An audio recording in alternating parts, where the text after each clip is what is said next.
Hello friends, आज का हमारा टॉपिक है जीएसटी।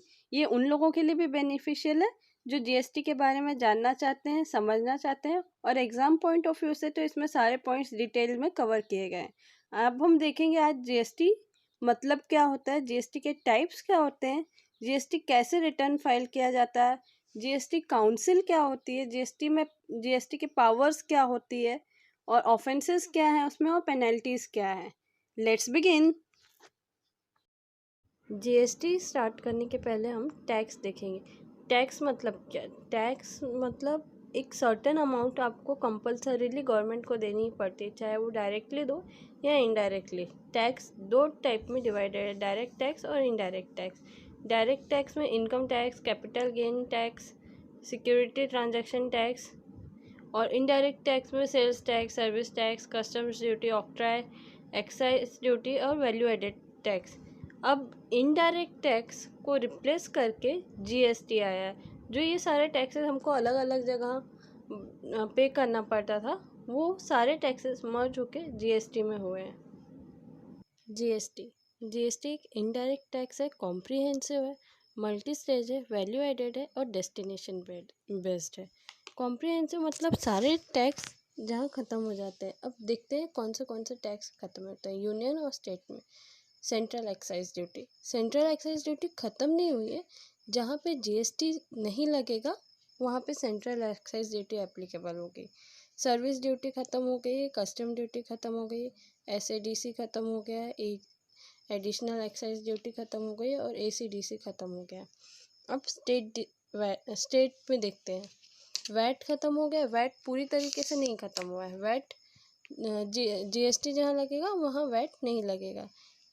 स्टेट एंट्री स्टेट ख़त्म हो गया है। कहीं पे भी आप आसानी से आ जा सकते हैं, कोई रोक टोक नहीं।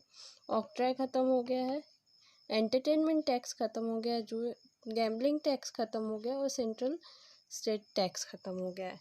ऐसे 7-8 टैक्स इसके ख़त्म है। अगर हम देखें तो 15 में से 5 टैक्स यूनियन में के ख़त्म हुए हैं।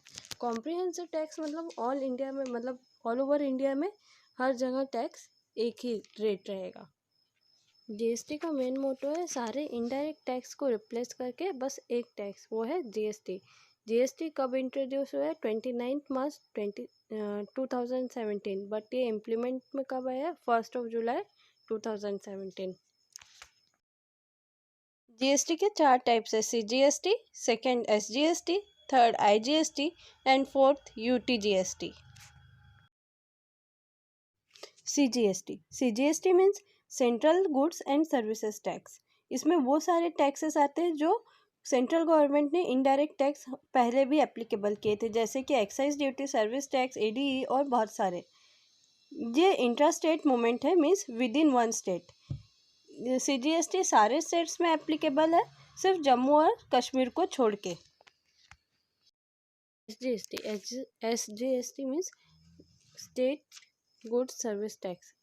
ये स्टेट को ही मिलता है इसका टैक्स, और सेंट्रल गवर्नमेंट का कोई रोल नहीं प्ले होता है। फिर भी इसमें सेंट्रल गवर्नमेंट के कुछ परसेंटेज बंधे होते हैं। सीजीएसटी और एसजीएसटी, अगर आप सपोज आपका रेस्टोरेंट का बिल 1000 रुपीज़ आया है और आप तो वो बिल में आपको लिखा रहेगा 10% सीजीएसटी और 10% एसजीएसटी।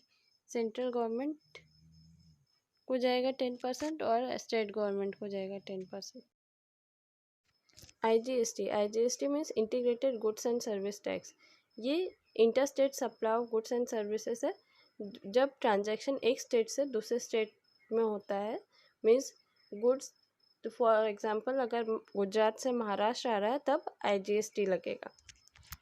आईजीएसटी को डेस्टिनेशन टैक्स भी कहा जाता है, मतलब अल्टीमेट स्टेट जहाँ पे अल्टीमेट कंजम्पशन हो रहा है वहाँ पे आईजीएसटी एप्लीकेबल होगा। फॉर एग्जांपल अगर Rajasthan to Gujarat goods transfer हो रहे हैं तो राजस्थान में सीजीएसटी लगेगा और गुजरात में आईजीएसटी लगेगा, क्योंकि गुजरात डेस्टिनेशन है किसी भी गुड्स के कंजम्पशन का। तो आईजीएसटी एप्लीकेबल सिर्फ जो गुड्स रिसीवर होता है वहाँ पे लगता है, उस स्टेट पे लगता है। यूटी जीएसटी भी सीजीएसटी, आईजीएसटी, एसजीएसटी और आईटीजीएसटी के जैसा मेजर पार्ट है। ये एसजीएसटी जैसा ही है। इसमें आपको अगर आप दिल्ली, चंडीगढ़ स्टेट के अंदर आप कुछ अगर कर रहे हैं ट्रांजैक्शन विद इन स्टेट, तो आप वहाँ पे आपको एसजीएसटी नहीं पे करना पड़ेगा, यूटीजीएसटी पे करना पड़ेगा। और सीजीएसटी तो कॉमन है ही, आपको सीजीएसटी हर जगह पे करना ही है। अब देखते हैं रेट्स ऑफ जीएसटी। जीएसटी के रेट्स क्या हैं। 0% में आएगा मिल्क प्रोडक्ट, एग्रीकल्चरल, इन सब एजुकेशनल सर्विसेज, इन सब में 0% रेट है, आपको कोई टैक्स नहीं पे करना है। अब 5% में देखते हैं क्या है।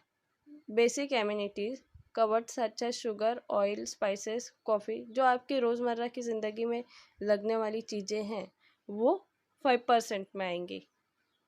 ओके।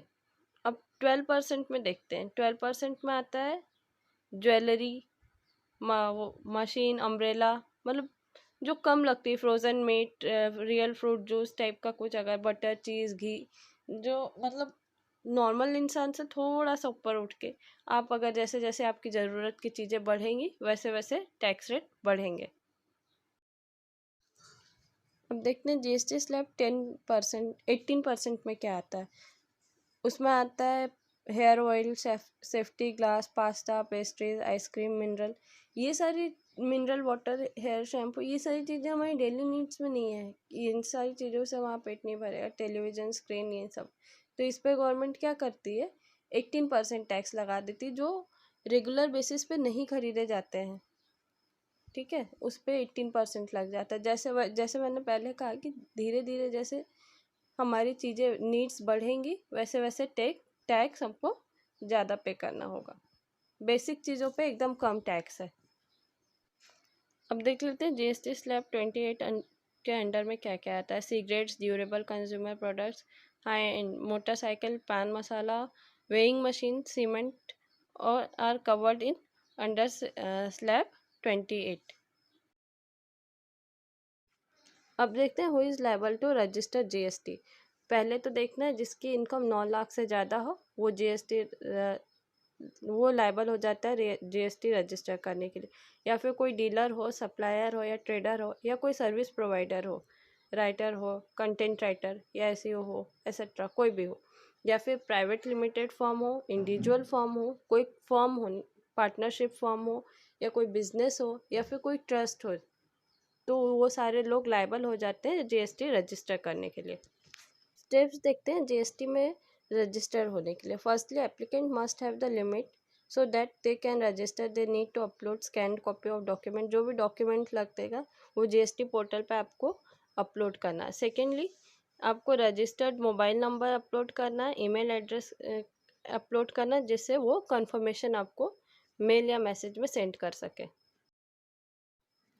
वेरीफाइड हो जाता है, एक्नॉलेज हो जाता है अगर आपका कॉन्टैक्ट नंबर, ईमेल आईडी, तो जो आपके पोर्टल पे, जीएसटी पोर्टल पे डॉक्यूमेंट्स सबमिट किए हुए हैं वो वेरीफाइड होंगे। और फिर आपको लास्ट में एक आईडी मिलेगा, पासवर्ड मिलेगा और जीएसटीआई नंबर मिलेगा 15 डिजिट्स का। ऐसे आपका रजिस्ट्रेशन कंप्लीट हो जाएगा जीएसटी में। अब हम देखते हैं GST return filing procedure. 8 forms दिए रहते हैं, आपको अपने बिजनेस के हिसाब से फॉर्म सिलेक्ट करना है। रिटर्न ऑनलाइन हो जाएगा, टैक्स भी आपको ऑनलाइन ही पे करना है। जैसे ही आप रजिस्ट्रेशन प्रोसीजर फुलफ़िल करेंगे वैसे ही आपके सामने 8 टाइप के जीएसटीआर के फॉर्म्स आएंगे। अब आपको आपके बिजनेस के हिसाब से आपको अपने फॉर्म सेलेक्ट करना है और फिल करना है। जैसे ही आप रिटर्न फाइल करेंगे चालान जनरेट होगी, जीएसटी चालान, जीएसटीएन चालान। उसमें आप उसका पेमेंट मोड है, इलेक्ट्रॉनिक पेमेंट भी कर सकते हैं, एनईएफटी भी कर सकते हैं, आरटीजीएस भी कर सकते हैं, डेबिट क्रेडिट कार्ड, जिससे आपका मन हो, बैंक डिपॉजिट, कैश चेक, इसे आप कर सकते हैं। GST council 101 constitution amendment act 2016 लेट में दिया है। Introduction of new tax regime namely goods and service tax और जीएसटी इन द कंट्री, इसका मेन नेम था। The smooth and efficient administration of GST requires, क्या क्या रिक्वायर्स है स्मूथ एंड एफिशिएंट एडमिनिस्ट्रेशन के लिए? Corporation and coordination between the centre and the states. In order to facilitate this consultation process, the amendment provides for the establishment of Goods and Service Tax Council or the GST Council. कोई भी amendment करने के लिए, consultation करने के लिए एक GST council setup की गई. Article 279A inserted in the constitution by this amendment. 279A article ये बनाया गया इस अमेंडमेंट में. empowered the president to and constitute a GST council by an order. Accordingly, the president issued the order in 2016 and constituted the GST council. President ने order issue किया कब? 2016 में कि जीएसटी काउंसिल एक सेटअप होनी चाहिए. कहाँ पे? न्यू दिल्ली में. जीएसटी काउंसिल के कंपोजिशन देखेंगे. The GST council consist of the following member. कौन से हैं? The union finance minister as the chairperson, the union minister of state in charge of revenue और finance as a member, the member in charge of finance और taxation और any other minister nominated by each state government as a member. The member of the council from the states have to choose. उनको choose करना पड़ेगा. Choose one among us themselves to be the vice chairperson to the council. They can also decide the term. वो लोग vice chairperson member state से select करने के बाद और उनकी term भी decide करेंगे. The union revenue secretary acts as the ex officio secretary. The chairperson of the Central Board of Indirect Tax and Customs CBIC is a permanent invitee, non-voting to all proceeding of the council. Got it? अब हम GST officers के power देखेंगे. GST officer के पास law को implement करने की power होती है, जैसे कि वो टैक्स एविजन को भी रिड्यूस कर सकता है, इंस्पेक्ट कर सकता है टैक्सेबल पर्सन को, ट्रांसपोर्टर को, बिजनेस ओनर को, वेयर हाउस को. बट उसके पास ऑथराइज्ड लेटर होना चाहिए रिटर्न में और जॉइंट कमिश्नर के रैंक से नीचे नहीं होना चाहिए. Search and seizure power. GST officer के पास सर्च और सीज पावर होती है. वो अगर उसको लगता है कोई भी गुड्स इलीगली तरीके से सप्लाई हो रहा है तो वो गुड्स को सीज कर सकता है, लेकिन तब कर सकता है जब उसके पास ऑथराइजेशन लेटर जॉइंट कमिश्नर या कमिश्नर द्वारा दिया गया हो. Power to arrest. अगर किसी भी जीएसटी ऑफिसर को लग रहा है कि यह जीएसटी एक्ट के अंतर्गत में कोई भी पनिशेबल ऑफेंस टैक्स पेयर कर रहा है तो उसके पास पावर होती है कि वो टैक्स पेयर को अरेस्ट कर सके. हमने जीएसटी ऑफिसर्स की पावर देखी. अब जीएसटी में ऑफेंसेस क्या होते हैं, टैक्सेबल पर्सन क्या क्या ऑफेंस करते हैं वो देखेंगे. ऑफेंस मतलब ब्रिज, जो लॉ को ब्रिज कर दे, रूल्स और रेगुलर. ये एक इलीगल एक्ट है. जीएसटी में भी ऐसी ही कुछ प्रोविजन दी गई है. अगर वो ब्रेक होती है तो उसको हम जीएसटी ऑफेंस बोलते हैं. 21 टाइप्स के जीएसटी ऑफेंस है. उसको 3 पार्ट में डिवाइड किया है. फर्स्ट है फेक और रॉन्ग इन्वॉइसेस. अगर कोई भी पर्सन इनवॉइस झूठी अपनी दिखाता है गुड्स और सप्लाई के समय, वो ऑफेंस होता है. और अगर गुड्स और सप्लाई करते समय गुड्स और सप्लाई किया ही नहीं और उसने इनवॉइस बना दिया तो भी वो ऑफेंस होता है. या फिर अगर वो किसी और पर्सन एक्स पर्सन टैक्स पे कर रहा है और उसका इनवॉइस यूज़ कर रहा है तो भी एक ऑफेंस है. सेकेंड टाइप फ्रॉड है. फ्रॉड में क्या होता है, अगर कोई रजिस्ट्रेशन के दौरान फॉल्स इन्फॉर्मेशन सबमिट करता है तो वो फ्रॉड है. फाइनेंशियल डॉक्यूमेंट्स नहीं सही से सबमिट करता है तो वो भी फ्रॉड में आता है. और इन्फॉर्मेशन अगर किसी रजिस्ट्रेशन के दौरान प्रोसीड करते समय उसने गलत डाल दी तो वो भी फ्रॉड में ही आएगा. टैक्स एविएशन में 3 महीने तक अगर जीएसटी का सबमिशन नहीं हुआ है तो टैक्स एविजन में आएगा. गलत तरीके से सीजीएसटी और एसजीएसटी का रिफंड ले रहा है तो वो फ्रॉड में आएगा. और टैक्स का इनपुट क्रेडिट और आउटपुट क्रेडिट की रिसिप्ट उसके पास अगर नहीं है तो टैक्स एविजन में आएगा. तो हमारा सप्लाई ट्रांसपोर्ट ऑफ गुड्स. अब इसमें क्या क्या आता है, अगर कोई भी विदाउट डॉक्यूमेंट आपको सप्लाई कर रहा है गुड्स तो वो ऑफेंस होता है. या फिर अगर कोई डिस्ट्रॉय कर दिया है सीज किया हुआ गुड्स, वो ऑफेंस होता है. अब अदर्स में देखेंगे. अदर्स में अगर नॉट रजिस्टर्ड नहीं है जीएसटी में लॉ के अंतर्गत तो वो ऑफेंस है. He does not deduct TDS और deducts less amount where applicable. TDS अगर नहीं डिडक्ट करता और टीडीएस से लेस अमाउंट जो भी एप्लीकेबल है वो अगर नहीं करता तो वो भी एक ऑफेंस है. He does not collect TCS और collects less amount where applicable. TCS अगर नहीं कलेक्ट करता है या फिर लेस अमाउंट जो भी एप्लीकेबल है वो नहीं कलेक्ट करता है तो ऑफेंस में है। Being an input service distributor, he distributes input tax credit in violation of the rules. He obstructs the proper officers during his duty. For example, hinder the officer during the audit by tax. He does not maintain all the books that he required to maintain by law. He destroys any evidence. कोई evidence अगर destroy कर देता है, कोई book नहीं बनाता है, तो वो ऑफेंस में आता है। जैसे कि अकाउंटिंग की बुक रहती है, बुक कीपिंग एंड अकाउंटेंसी, वो अगर बुक्स नहीं मेंटेन हुई है तो वो ऑफेंस में।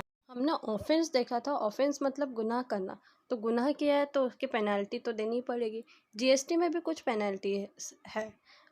वैसे तो स्पेसिफिकली जीएसटी में डिफाइन नहीं किया है, बट कुछ लॉज में है पेनल्टी के प्रिंसिपल्स, जिसमें सिविल और क्रिमिनल ऑफेंस अगर होता है तो जेल तक भी हो सकती है।